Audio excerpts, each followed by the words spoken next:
राजस्थान में चुनावी बिगुल बज चुका है, तारीखें तय हो गई है और साथ ही प्रचार प्रसार का जो शोर चल रहा था वो थम गया है। नेताओं मंत्रियों के लाभ लश्कर छूट गए हैं। हालांकि जुबान पर किसी का जोर है नहीं तो जुबानी जंग जरूर चलती रहेगी। इसके बिना राजनीति आजकल हो भी कैसे सकती है, जब तक एक दूसरे पर छींटाकशी न कर ले या विवादित बयान न दे दे। अरे अब तो इसमें गाली गलौज भी जुड़ गया है, सिलेबस जरा बड़ा हो गया है नेताओं का। बहरहाल मुद्दे पर आ जाते हैं और वो ये है कि इस चुनावी घमासान के बीच भाजपा, कांग्रेस और बसपा सहित सभी पार्टियां अपनी पूरी ताकत झोंक रही है। नमस्कार, मैं हूं जयश्री नागदा और आप देख रहे हैं सीबीसी राजस्थान। लेकिन बात अगर करें राजस्थान की सत्ता की तो यहां पहुंचने के लिए भाजपा और कांग्रेस की असल खींचतान 119 सीटों पर रहती है। प्रदेश में 60 सीटें ऐसी हैं जिन पर हमेशा भाजपा का कब्जा रहता है तो 21 सीटों पर कांग्रेस जीतती आई हैं। ऐसे में प्रदेश की 119 सीटों को जीतने के लिए दोनों ही पार्टियां राजनीति का हर दांव पेच खेलती हैं। दरअसल प्रदेश में सत्ता पलटने में 200 में से 60 सीट बीजेपी की फिक्स है, जिन पर हमेशा से बीजेपी का कब्जा रहा है, तो 21 सीट ऐसी है जिन पर सालों से कांग्रेस को जीत मिलती आई है।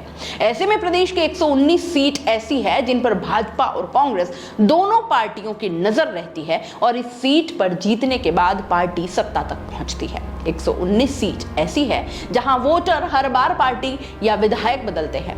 इन सीटों पर मतदाता अपने क्षेत्र के मुद्दे, चेहरे, जाति, सक्रियता के आधार पर वोट डाला करते हैं। अगर विधानसभा चुनाव पर नजर डाली जाए तो भाजपा को 5 बार पाली में जीत मिली, 4 बार उदयपुर, लाडपुरा, रामगंज, मंडी, सोजत, झालरापाटन, खानपुर, भीलवाड़ा, ब्यावर, फुलेरा, सांगानेर, रेवदर, राजसमंद, नागौर में जीत दर्ज की है। और इसके साथ ही Kota south, Bundi, Sursagar, Bhinmal, Ajmer north, Ajmer south, Malviya Nagar, Ratangarh, Vidyadhar Nagar, Bikaner east, Siwana, Alwar city, Asind में 3 बार जीत बीजेपी ने दर्ज कराई, जबकि 33 सीटों पर 2 बार भाजपा को जीत मिली है। और इसी तरह से कांग्रेस की अगर बात की जाए तो 5 बार जोधपुर की सरदारपुरा सीट से कांग्रेस को जीत मिली है, जबकि बाड़ी सीट पर 3 बार कांग्रेस को जीत मिली है। 3 बार झुंझुनू में बागीदौरा, सपोटरा, बाड़मेर, गुड़ामलानी, फतेहपुर में कांग्रेस ने जीत दर्ज कराई, तो साथ ही डीग, कुमेर, सांचो और बड़ी सादड़ी, चित्तौड़, कोटपुतली, सरदार शहर सहित 13 सीटों पर कांग्रेस को जीत मिली है। जबकि उदयपुर शहर सीट पर 25 साल से कांग्रेस का खाता खुला ही नहीं। 51 साल में 11 चुनाव में से कांग्रेस सिर्फ 1985 और 1998 में जीती थी और इसी तरह से फतेहपुर में 1993 में चुनाव में आखिरी बार भंवरलाल ने जीत हासिल की।